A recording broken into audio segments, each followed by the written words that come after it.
Hello hello hello बच्चों, welcome welcome welcome to your favourite channel science की पाठशाला, जहां पे हम साइंस के experiments, theoretical concepts and numericals को डिस्कस करते हैं। कुछ दिनों पहले मैंने इस चैनल के ऊपर एक पोल रखा था, जिसमें मैंने आप लोगों से पूछा था कि आपको नेक्स्ट कौन से चैप्टर का फुल एक्सप्लेनेशन चाहिए, और मोस्ट ऑफ स्टूडेंट्स का आंसर था कि उनको chapter number 4 carbon and its compound का एक्सप्लेनेशन चाहिए। तो अब यहाँ पे आपकी डिमांड कंप्लीट होती है। इस लेक्चर के अंदर हम डिस्कस करने वाले हैं आपके डिमांड वाला chapter, that is carbon and its compound. इसके साथ साथ मैंने आप लोगों को already chapter number 1, chapter number 2, light, human आई और इलेक्ट्रिसिटी सिखा दिया है। अगर वो लेक्चर आपने मिस की है तो उसकी लिंक नीचे आपको डिस्क्रिप्शन में मिल जाएगी। ये बड़ी अच्छी बात कही आप। अगर अभी तक आपने ये चैनल को सब्सक्राइब नहीं किया है तो फटाफट से इसको सब्सक्राइब कर लो, बिकॉज यहाँ पे गाला पेपर के सॉल्यूशन एंड मार्वल पेपर के सॉल्यूशन आप लोगों को मिलने वाले हैं। साथ साथ में मैंने गुजरात बोर्ड का जो सोशल साइंस है उसके भी वीडियोस बनाए हैं, उसकी भी आपको प्लेलिस्ट नीचे आपको लिंक में डिस्क्रिप्शन में मिल जाएगी। फटाफट से बिना टाइम वेस्ट किए हम इस चैप्टर का डिस्कशन स्टार्ट करते हैं। अभी मजा आएगा ना भिड़ो।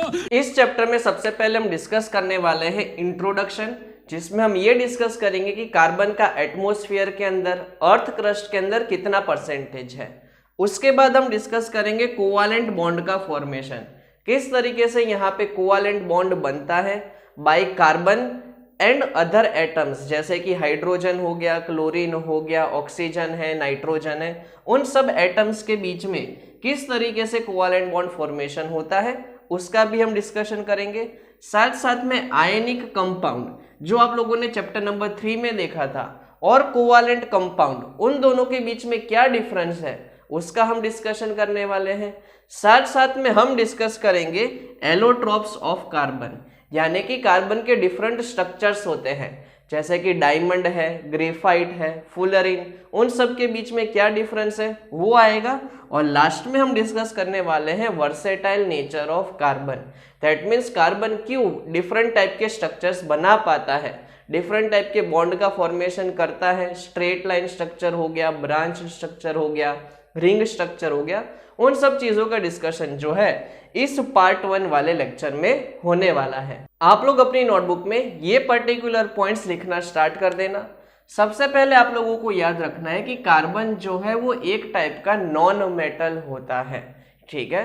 इसका एटॉमिक नंबर होता है 6 और उसका सिंबल होता है कैपिटल C। अब एनवायरनमेंट के अंदर ये दोनों फॉर्म में अवेलेबल है, वो एलिमेंट के फॉर्म में भी अवेलेबल है और कंपाउंड के फॉर्म में भी अवेलेबल होता है। ये जो पर्टिकुलर कार्बन है वो ऑलमोस्ट हर चीजों में प्रेजेंट है, जैसे कि सबसे पहले कि सारे के सारे लिविंग सिस्टम्स, यानी कि ह्यूमंस हो गए, एनिमल्स हो गए, प्लांट्स हो गए, इंसेक्ट्स हैं, बर्ड्स हैं, उन सब की बॉडी के अंदर कार्बन प्रेजेंट्स हैं।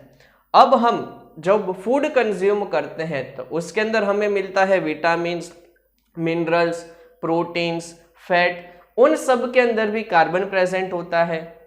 फ्यूल ले ले अगर हम, जैसे कि petrol, diesel, kerosene, CNG, PNG, उन सब के अंदर भी कार्बन प्रेजेंट है।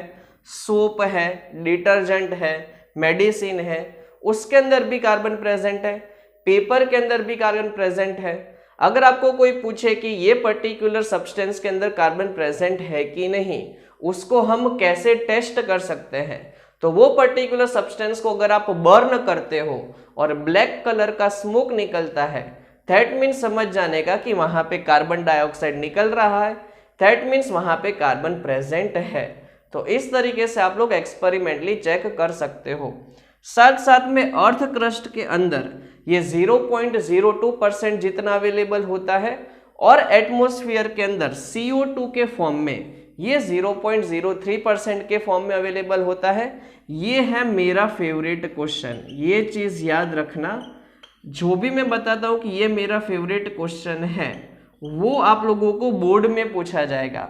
इसको मैं शॉर्ट में कहता हूँ MFQ, यानी कि माय फेवरेट क्वेश्चन।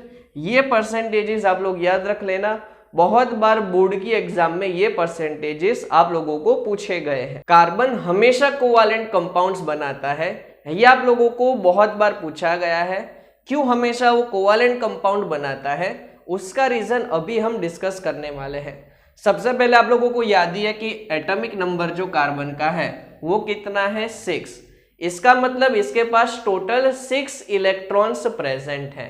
अब किस तरीके से इलेक्ट्रॉन्स अरेंज्ड होते हैं वो भी आप लोगों को याद रखना है कि फर्स्ट ऑर्बिट के अंदर उसके पास 2 इलेक्ट्रॉन्स प्रेजेंट हैं और सेकेंड ऑर्बिट के अंदर उसके पास 4 इलेक्ट्रॉन्स प्रेजेंट हैं।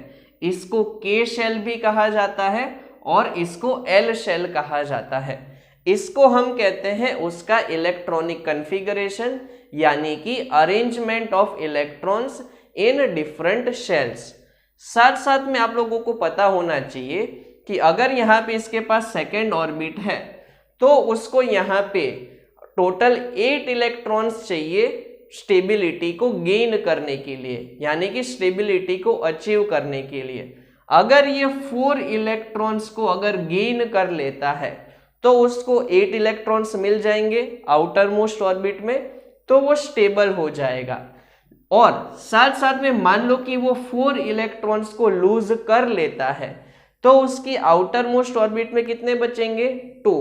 और अगर आउटर मोस्ट ऑर्बिट में अगर 2 बचते हैं, यानी कि फर्स्ट ऑर्बिट में अगर 2 बचते हैं तो भी वो एटम स्टेबल हो जाता है। लेकिन ये दोनों चीजें नहीं कर सकता।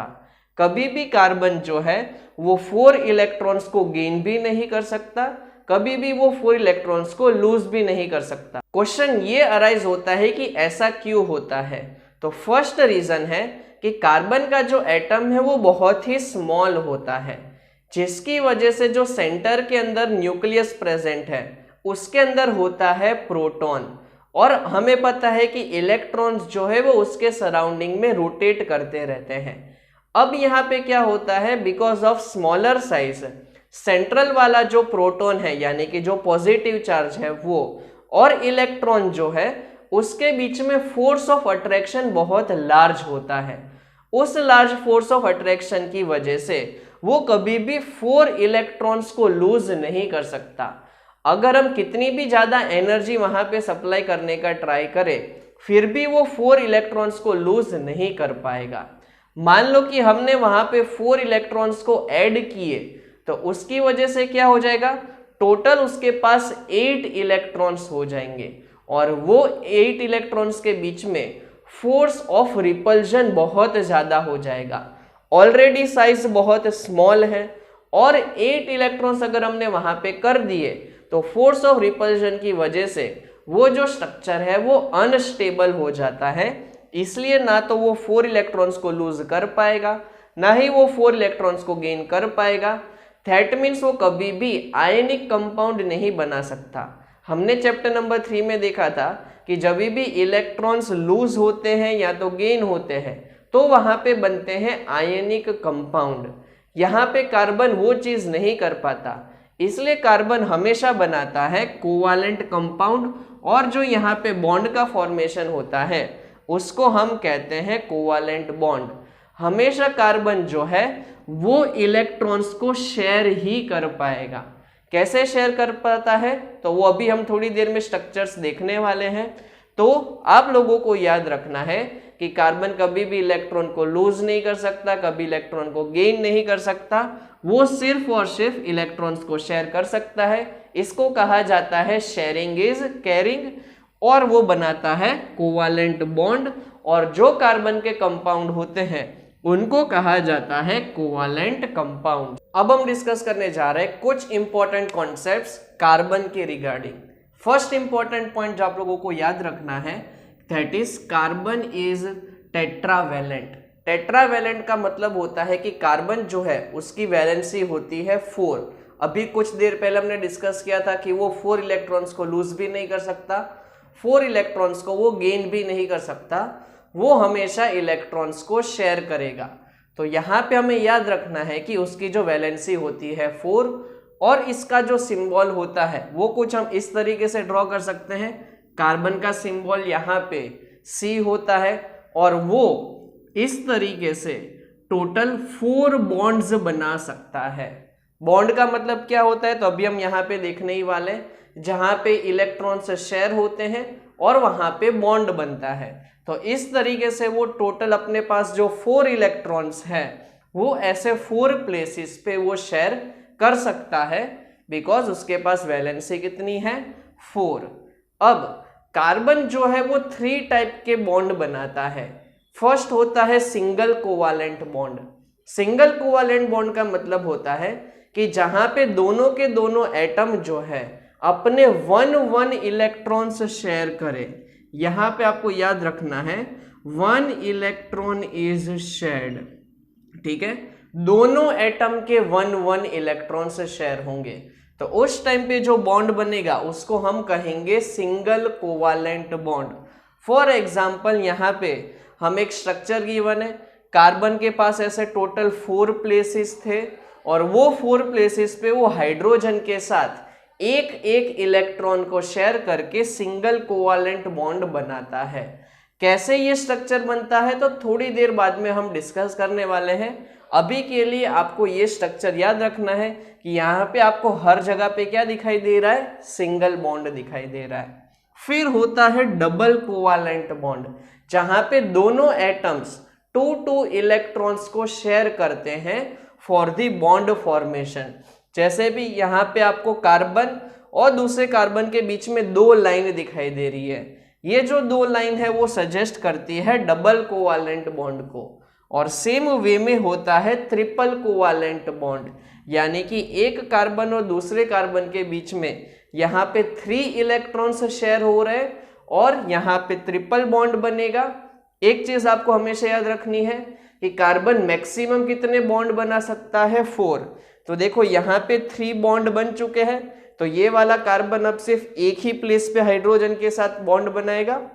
सिमिलरली ये वाला कार्बन भी एक ही प्लेस पे हाइड्रोजन के साथ बॉन्ड बनाएगा। हमेशा याद रखो कि कार्बन जो है वो मैक्सिमम 4 बॉन्ड बना सकता है, बिकॉज वो है एक टेट्रावैलेंट एटम। अब हम डिस्कस करने वाले हैं कि कोवालेंट बॉन्ड एक्चुअल में बनते कैसे हैं। इसको कहा जाता है इलेक्ट्रॉन डॉट स्ट्रक्चर, जो आप लोगों को हमेशा 2 मार्क्स में पूछा जाता है।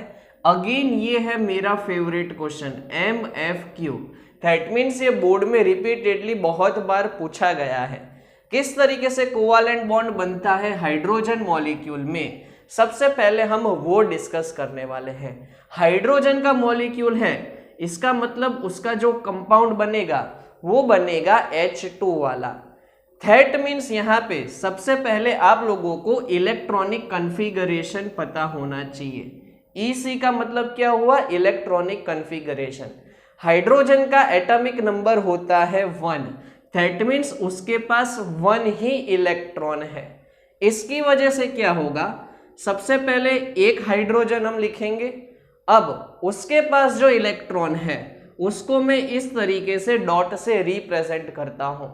अब दूसरा भी मेरे पास हाइड्रोजन होगा, बिकॉज यहाँ पे H2 है, उसके पास भी एक यहाँ पे इलेक्ट्रॉन होगा, इसको भी मैंने डॉट से शो कर दिया। अब एक पर्टिकुलर हाइड्रोजन को अगर स्टेबल होना है तो यही उसकी आउटर मोस्ट ऑर्बिट है, जो उसकी फर्स्ट ऑर्बिट है वही उसकी आउटर मोस्ट ऑर्बिट है। और उसको स्टेबल होने के लिए कितने चाहिए इलेक्ट्रॉन्स, 2 इलेक्ट्रॉन्स चाहिए। तो हमें यहाँ पे इस तरीके से रिंग बनानी है कि टोटल एक हाइड्रोजन के पास 2 इलेक्ट्रॉन्स आ जाए।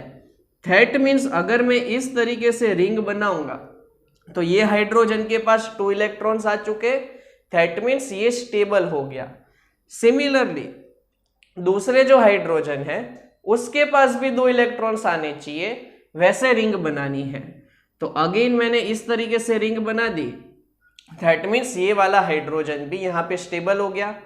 अब यहाँ पे 1 इलेक्ट्रॉन्स जो है वो शेयर हो रहे हैं, दैट मीन्स इसको हम कहेंगे सिंगल कोवालेंट बॉन्ड, यानी कि एक हाइड्रोजन और दूसरे हाइड्रोजन के बीच में 1 इलेक्ट्रॉन शेयर होता है। तो हम यहाँ पे इस तरीके से सिंगल कोवालेंट बॉन्ड का फॉर्मेशन देख सकते हैं। सिमिलर वे में हमें यहाँ पे देखना है ऑक्सीजन के मॉलिक्यूल के बारे में। ऑक्सीजन का मॉलिक्यूल है, दैट मीन्स उसका जो फॉर्मूला है वो बनेगा O2। अब ऑक्सीजन का एटॉमिक नंबर क्या होता है, 8। दैट मीन्स उसका जो इलेक्ट्रॉनिक कॉन्फ़िगरेशन है वो बनेगा 2,6। उसके आउटर मोस्ट ऑर्बिट में 6 इलेक्ट्रॉन्स है। अब उसको अगर स्टेबल करना है तो फिर उसको यहाँ पे और 2 इलेक्ट्रॉन्स की रिक्वायरमेंट है। एक चीज अच्छे से समझना, क्योंकि यहाँ पे सेकेंड ऑर्बिट आ चुकी है और अगर सेकेंड ऑर्बिट में 8 इलेक्ट्रॉन्स होंगे तो वो पार्ट बन जाता है स्टेबल। दैट मीन्स उसको 2 इलेक्ट्रॉन्स की यहाँ पे रिक्वायरमेंट है। अब यहाँ पे 2 ऑक्सीजन के मॉलिक्यूल है। सबसे पहले हम यहाँ पे O लिख देंगे। अब हमें यहाँ पे सिर्फ और सिर्फ वैलेंस इलेक्ट्रॉन्स को शो करना होता है। वैलेंस इलेक्ट्रॉन्स का मतलब आउटर मोस्ट इलेक्ट्रॉन्स। टोटल यहाँ पे 6 वैलेंस इलेक्ट्रॉन्स है, तो 1 2 3 4 5 और 6, ये उसके 6 इलेक्ट्रॉन्स हो गए। सिमिलरली दूसरा हमारे पास ऑक्सीजन है, उसके भी 6 होंगे, 1 2 3 4 5 और 6। ठीक है। अब समझना, एक पर्टिकुलर ऑक्सीजन को स्टेबल होने के लिए 8 इलेक्ट्रॉन चाहिए। मतलब कि हमें रिंग इस तरीके से बनानी है कि उस रिंग के अंदर एक ऑक्सीजन के 8 इलेक्ट्रॉन्स इंक्लूड हो जाए।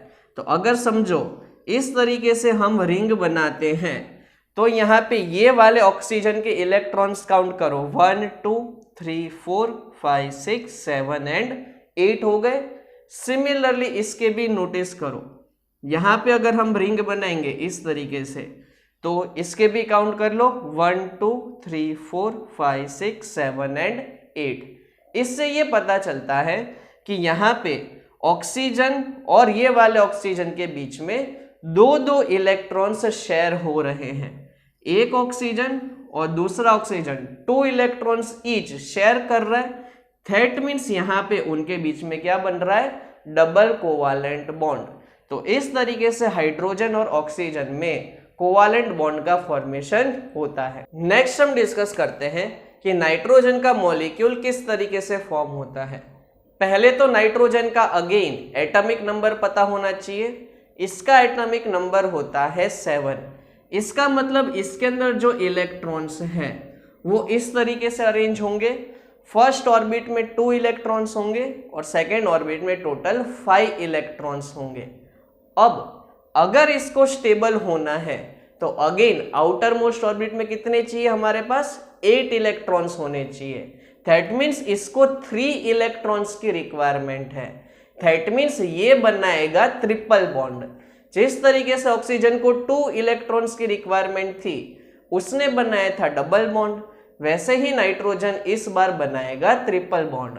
दैट मीन्स सबसे पहले हम यहाँ पे नाइट्रोजन के मॉलिक्यूल की बात करें तो फर्स्ट नाइट्रोजन के पास हमें यहाँ पे वैलेंस इलेक्ट्रॉन्स ही शो करने होते हैं।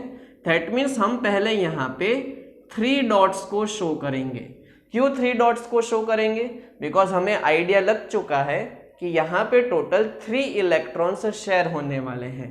आउटर मोस्ट में टोटल 5 है तो हमने 3 शो कर दिए, रिमेनिंग 2 हमने इस तरीके से शो कर दिए। अब वैसे ही यहाँ पे दूसरा नाइट्रोजन का मॉलिक्यूल होगा, इसके भी हम इस तरीके से 3 इलेक्ट्रॉन्स को शो कर देते हैं और रिमेनिंग 2 ये वाले इलेक्ट्रॉन्स हो गए।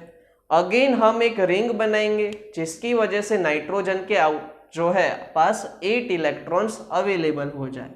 तो अगर मैंने इस तरीके से रिंग बना दी तो ये नाइट्रोजन के पास आप लोग काउंट कर लो, टोटल 8 इलेक्ट्रॉन्स आ चुके हैं।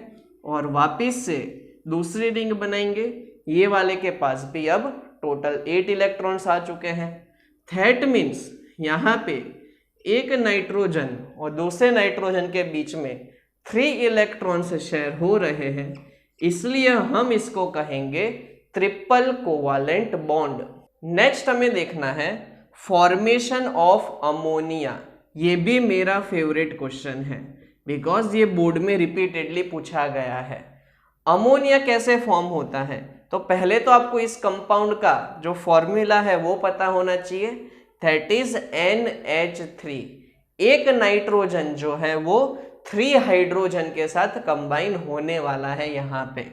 तो अब समझना, नाइट्रोजन हम सबसे पहले यहाँ पे लिख देंगे। अब टोटल नाइट्रोजन के पास कितने इलेक्ट्रॉन्स हैं? 5 इलेक्ट्रॉन्स है वैलेंस शेल के अंदर। दैट मीन्स उस 5 में से 3 इलेक्ट्रॉन्स जो है वो ये वाले हाइड्रोजन के पास जाएंगे। तो देखो 1 2 3, मैंने क्यों इस तरीके से लिखा? बिकॉज यहाँ पे एक एक ये जो इलेक्ट्रॉन है वो हाइड्रोजन के साथ शेयर होने वाले हैं। बचे कितने इलेक्ट्रॉन्स? 5 जो थे टोटल, उसमें से हमने 3 ड्रॉ कर लिए, बाकी के 2 इलेक्ट्रॉन्स को हम इस तरीके से शो कर सकते हैं। अगेन बता रहा हूं, इलेक्ट्रॉन डॉट स्ट्रक्चर जो हम बना रहे हैं ये वाले, उसके अंदर सिर्फ और सिर्फ वैलेंस इलेक्ट्रॉन्स ही हमें ड्रॉ करने होते हैं, बिकॉज वही बॉन्ड का फॉर्मेशन करते हैं। अब हमें पता है कि ये वाला जो हाइड्रोजन है उसके पास कितने इलेक्ट्रॉन्स होते हैं? हमेशा 1, सबसे पहले हमने देखा। तो इसके साथ जो मैं हाइड्रोजन के इलेक्ट्रॉन हैं वो इस तरीके से क्रॉस के फॉर्म में शो कर रहा हूं, सो दैट हम डिफरेंशिएट कर पाए कि कौन सा इलेक्ट्रॉन नाइट्रोजन का है और कौन सा इलेक्ट्रॉन हाइड्रोजन का है। तो इसके साथ एक हाइड्रोजन आ जाएगा, इसके साथ भी एक हाइड्रोजन आ जाएगा और इसके साथ भी एक हाइड्रोजन आ जाएगा। अब हमें इस तरीके से यहाँ पे सर्कल बनाने होते हैं कि सारा स्ट्रक्चर स्टेबल हो जाए। हमेशा याद रखो कि पहले अगर आपको कहीं पे हाइड्रोजन दिखाई दे रहा है तो उसके लिए वो रिंग कंप्लीट कर दो। हाइड्रोजन को कितने इलेक्ट्रॉन्स चाहिए स्टेबल होने के लिए? 2। तो हमें हाइड्रोजन के अराउंड इस तरीके से रिंग बनानी है कि 2 इलेक्ट्रॉन्स उसको मिल जाए और वो स्टेबल हो जाए। यहाँ पे भी हमने ऐसा कर दिया और अगेन यहाँ पे भी हमने रिंग बना दी। अब नाइट्रोजन को कितने चाहिए? टोटल 8 इलेक्ट्रॉन्स चाहिए। तो इस तरीके से हमें रिंग बनानी है कि 8 इलेक्ट्रॉन्स आ जाए। तो 1 2 3 4 5 6 7 और 8, दैट मीन्स सारे के सारे इलेक्ट्रॉन्स उसके अंदर आ जाए। उस तरीके से हम यहाँ पे रिंग बना देंगे और इस तरीके से हमारा ये स्ट्रक्चर कंप्लीट होता है। अगर हम यहाँ पे देखें स्ट्रक्चर किस तरीके से बना, तो यहाँ पे हाइड्रोजन है, यहाँ पे हाइड्रोजन और यहाँ पे हाइड्रोजन है। इस तरीके से अमोनिया का जो मॉलिक्यूल है वो फॉर्म होता है। नेक्स्ट स्ट्रक्चर हम देखने वाले हैं वो है मीथेन का। मीथेन का जो फॉर्मूला है वो होता है CH4, यानी कि एक कार्बन जो है वो 4 हाइड्रोजन के साथ कंबाइन होके सिंगल कोवालेंट बॉन्ड बनाता है।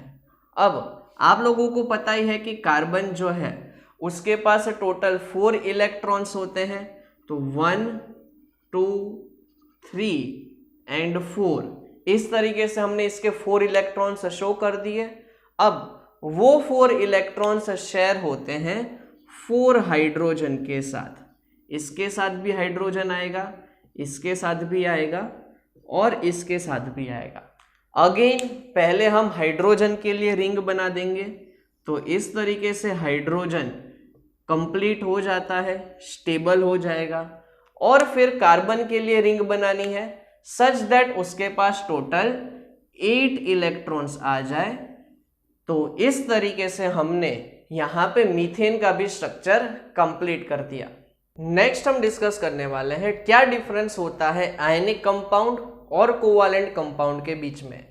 आयनिक कंपाउंड जिसके बारे में हमने चैप्टर नंबर 3 में डिस्कस किया था, और कोवालेंट कंपाउंड यानी कि जो अभी हमने देखे सारे के सारे जो कोवालेंट बॉन्ड का फॉर्मेशन करते हैं उन कंपाउंड को कहा जाता है कोवालेंट कंपाउंड। उन दोनों के बीच का डिफरेंस जो है वो आप लोगों को अपनी नोटबुक में लिख देना है। फर्स्ट, आयनिक कंपाउंड जो है वो फॉर्म होते हैं बाय ट्रांसफर ऑफ इलेक्ट्रॉन्स। एक पर्टिकुलर एटम जो है वो इलेक्ट्रॉन को लूज करता है और दूसरा एटम इलेक्ट्रॉन को गेन करता है। फॉर एग्जाम्पल NaCl की हम बात करें तो सोडियम के पास एक आउटर मोस्ट में 1 इलेक्ट्रॉन होता है, वो इलेक्ट्रॉन सोडियम लूज कर देगा और क्लोरीन वो इलेक्ट्रॉन को गेन कर देगा। उसकी वजह से जो यहाँ पे कंपाउंड बनता है उसको हम कहते हैं आयनिक कंपाउंड। NaCl हो गया, KCl हो गया, बहुत सारे ऐसे एग्जाम्पल्स हैं जहाँ पे इलेक्ट्रॉन गेन और इलेक्ट्रॉन लूज होता है और आयनिक कंपाउंड का फॉर्मेशन होगा। उसके ऑपोजिट होते हैं कोवालेंट कंपाउंड जहां पे इलेक्ट्रॉन्स शेयर होते हैं, ये कंपाउंड बिलीव करते हैं शेयरिंग इज कैरिंग। जैसा भी हमने थोड़ी देर पहले देखा था, कौन कौन से एग्जांपल हमने देखे, तो ऑक्सीजन का मॉलिक्यूल, नाइट्रोजन का मॉलिक्यूल, हाइड्रोजन का मॉलिक्यूल, उन सब के अंदर वहां पे इलेक्ट्रॉन्स शेयर होते थे। नेक्स्ट, आयनिक कंपाउंड के बीच में फोर्स ऑफ अट्रैक्शन बहुत हाई होता है, बिकॉज एक पॉजिटिव आयन होता है, दूसरा नेगेटिव आयन होता है। फोर्स ऑफ अट्रैक्शन लार्ज होता है, इसकी वजह से इसका जो melting point and boiling point है वो हमेशा हाई रहेगा। हमें ज्यादा उसको हीट करना पड़ेगा टू ब्रेक दैट बॉन्ड। हमेशा आयनिक बॉन्ड जो है वो स्ट्रांग होता है as compare to covalent bond. इसकी वजह से जो कोवालेंट बॉन्ड के जितने भी मॉलिक्यूल्स होते हैं उनका मेल्टिंग पॉइंट हमेशा लो रहता है। नेक्स्ट पॉइंट है conducts electricity in molten state, यानी कि अगर हम NaCl या तो KCl को वाटर के साथ मिक्स कर देंगे तो वो जो पार्ट है वो पॉजिटिव आयन और नेगेटिव आयन में स्प्लिट हो जाता है और इलेक्ट्रिसिटी को कंडक्ट करता है। लेकिन कोवालेंट कंपाउंड जो है वो कभी भी इस तरीके से स्प्लिट नहीं हो सकते और कभी भी इलेक्ट्रिसिटी को कंडक्ट नहीं करेंगे। नेक्स्ट इंपॉर्टेंट टॉपिक हम डिस्कस करने वाले हैं वो है एलोट्रोप्स ऑफ कार्बन। एलोट्रोप्स का मतलब होता है कि कार्बन के पास ऐसी एबिलिटी है कि वो डिफरेंट टाइप के स्ट्रक्चर्स बना सकता है, सच दैट उन स्ट्रक्चर्स की जो केमिकल प्रॉपर्टीज है वो सेम रहेगी, लेकिन उनकी जो फिजिकल प्रॉपर्टीज है वो हमेशा डिफरेंट रहेगी। क्यों केमिकल प्रॉपर्टीज सेम रहेगी? बिकॉज वहां पे जो सारे के सारे एटम हैं वो कार्बन के ही है, that means chemical property will remain same, लेकिन उनके बीच का जो बॉन्ड होता है वो डिफरेंट होता है इन डिफरेंट स्ट्रक्चर्स, इसलिए उनकी जो फिजिकल प्रॉपर्टी है वो डिफरेंट होती है। ऐसे स्ट्रक्चर्स को हम कहते हैं एलोट्रोप्स। इसके बारे में आप लोगों ने लोअर स्टैंडर्ड में भी सुना ही होगा, जैसे कि कार्बन के टोटल 3 एलोट्रोप्स होते हैं, डायमंड, ग्रेफाइट एंड फुलरिन। अब ये क्या होते हैं उसके बारे में हम डिटेल में डिस्कस करने वाले हैं। सबसे पहले डायमंड का स्ट्रक्चर कैसा होता है, तो डायमंड के अंदर एक पर्टिकुलर कार्बन एटम जो है वो 4 डिफरेंट कार्बन एटम के साथ कंबाइन होता है विथ स्ट्रॉन्ग कोवालेंट बॉन्ड।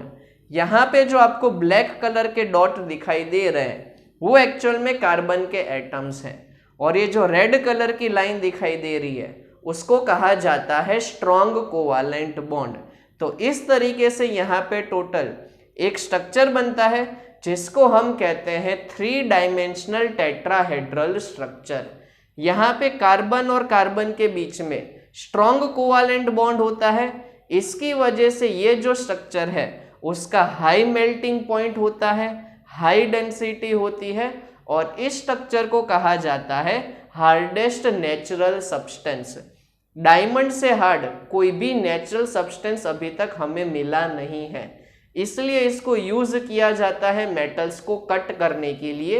ये पर्टिकुलर पार्ट जो है आप लोग खास करके याद रखना। और साथ साथ में डायमंड जो है वो होता है गुड कंडक्टर ऑफ हीट। ये पर्टिकुलर पॉइंट्स आप लोगों को याद रखने हैं, बिकॉज इसमें से आप लोगों को 1 मार्कर्स बहुत ज्यादा पूछे जाएंगे। नेक्स्ट स्ट्रक्चर आता है ग्रेफाइट का। ग्रेफाइट जो है वो इस तरीके से हेक्सागोनल 2 डायमेंशनल शीट के स्ट्रक्चर के फॉर्म में होता है। यहाँ पे आपको हेक्सागोन दिखाई दे रहा है, ये जो पर्टिकुलर आपको डॉट दिखाई दे रहे हैं वो सारे के सारे कार्बन के एटम्स हैं। उन सब के बीच में एक वीक बॉन्ड होता है। डायमंड के अंदर स्ट्रॉन्ग बॉन्ड होता था, ग्रेफाइट के अंदर वीक बॉन्ड होता है। उस बॉन्ड को कहा जाता है वांडर वाल्स बॉन्ड। ये जो पर्टिकुलर स्ट्रक्चर है अगेन वो शीट के फॉर्म में दिखाई देता है, जैसे पेपर की 2 डायमेंशनल शीट होती है उस तरीके से ये स्ट्रक्चर होता है। अब यहाँ पे इसके बीच में जो बॉन्ड है वो वीक होता है, इसकी वजह से इसका जो नेचर है वो हमेशा सॉफ्ट रहेगा, इसकी जो डेंसिटी है वो भी लो रहेगी। आपने देखा होगा कि पेंसिल के अंदर इसका यूज किया जाता है, ठीक है। और साथ साथ में ये good conductor of heat and electricity होता है, इसलिए इसको यूज करते हैं सेल या तो बैटरी के जो कैथोड और एनोड होते हैं वहां पे ग्रेफाइट को हम यूज करते हैं। नेक्स्ट स्ट्रक्चर आता है फुलरिन का। फुलरिन एक ऐसा पर्टिकुलर स्ट्रक्चर है जिसको सबसे पहले डिस्कवर किया था एक पर्टिकुलर यूएस के आर्किटेक्ट जिनका नाम था बकमिंस्टर फुलरिन। उसके नाम पे से ये स्ट्रक्चर आइडेंटिफाई किया गया है। आपको टेक्स्ट बुक में इसका स्ट्रक्चर दिया है। वो जो पर्टिकुलर स्ट्रक्चर है वो आपको फुटबॉल जैसा दिखाई देता है। अगर वो पर्टिकुलर स्ट्रक्चर सिर्फ और सिर्फ 60 कार्बन एटम से बना है तो उस स्ट्रक्चर को कहा जाता है बकीबॉल। सिर्फ इतना पार्ट ही आप लोगों को इसमें याद रखना है, इससे ज़्यादा याद करने की ज़रूरत नहीं है। जो मेन हमारा पॉइंट है इम्पॉर्टेंट वो है वर्सेटाइल नेचर ऑफ कार्बन। ये मेरा फेवरेट क्वेश्चन है। ये हमेशा आप लोगों को 4 मार्क्स में पूछा जाता है। इसको समझना बहुत इम्पोर्टेंट है। ये चीज़ अगर आप लोगों ने समझ ली तो आगे का जितना भी पार्ट है हमारा इस चैप्टर का उसमें आपको कोई प्रॉब्लम नहीं होगी। कार्बन का वर्सेटाइल नेचर हम डिस्कस करने वाले हैं। कार्बन का हमने देखा कि वो सिंगल बॉन्ड बना सकता है, डबल बॉन्ड बना सकता है, ट्रिपल बॉन्ड बना सकता है। उसके पास मल्टीपल बॉन्ड्स बनाने की कैपेसिटी है। ये हो गया उसका वर्सेटाइल नेचर। क्यों ऐसा है? तो उसके पास टोटल 2 प्रॉपर्टी है जिसकी वजह से उसको हम कहते हैं कि वर्सेटाइल नेचर का है। कौन सी 2 प्रॉपर्टी है उसका हम यहाँ पे डिस्कशन करने वाले हैं। फर्स्ट इंपॉर्टेंट प्रॉपर्टी जो है उस प्रॉपर्टी को कहा जाता है कैटेनेशन। लिख लेना आप लोग अपनी नोटबुक में कैटेनेशन। कैटेनेशन का मतलब होता है कि कार्बन के पास एबिलिटी है कि वो स्ट्रेट चेन बना सकता है, ब्रांच्ड चेन बना सकता है और रिंग्ड स्ट्रक्चर जो है वो बना सकता है। स्ट्रेट चेन का मतलब क्या हुआ कि जिस तरीके से आपको यहाँ पे कार्बन जो है वो एक स्ट्रेट चेन के फॉर्म में दिखाई दे रहा है, इस पर्टिकुलर स्ट्रक्चर को हम स्ट्रेट चेन कहेंगे। ये क्या हो गया कि यहाँ पे एक चेन तो दिखाई दे रही है लेकिन उसके साथ एक ब्रांच आ चुकी है। जैसे ट्री में ब्रांचेस होते हैं वैसे इस स्ट्रक्चर में भी एक ब्रांच आ चुकी है, इसलिए इसको कहा जाता है ब्रांच्ड चेन। फिर ये आपको एक क्लोज स्ट्रक्चर दिखाई दे रहा है, इसको कहा जाता है रिंग स्ट्रक्चर। ये हो गया हमारा 3 मेंबर रिंग। क्यों? क्योंकि यहाँ पे 3 कार्बन है और ये हमारा हो गया 4 मेंबर रिंग। तो ये पर्टिकुलर उसको जो है एबिलिटी है कार्बन के पास कि वो ऐसा स्ट्रक्चर बना सकता है। इस प्रॉपर्टी को हम कहते हैं कैटेनेशन प्रॉपर्टी। दूसरी प्रॉपर्टी है उसको हम कहते हैं टेट्रावैलेंसी। इसके बारे में थोड़ी देर पहले हमने देख लिया था, मतलब कि वैलेंसी इसकी क्या है 4। कार्बन के पास एबिलिटी है कि वो दूसरे एटम्स के साथ भी बॉन्ड बना सकता है। हाइड्रोजन के साथ बॉन्ड बना सकता है, oxygen, nitrogen, fluorine, chlorine, bromine etcetera. बहुत सारे एटम्स के साथ वो साइमल्टेनियसली बॉन्ड बना सकता है। इस प्रॉपर्टी को हम कहते हैं टेट्रावैलेंसी। जैसे कि यहाँ पे उसने हाइड्रोजन के साथ और क्लोरीन के साथ बॉन्ड बनाया है, यहाँ पे उसने हाइड्रोजन और ऑक्सीजन के साथ बॉन्ड बनाया है। इस तरीके से हम आगे भी बहुत सारे स्ट्रक्चर देखने वाले हैं कार्बन के। ये तो बस अभी एक शुरुआत हुई है, ठीक है।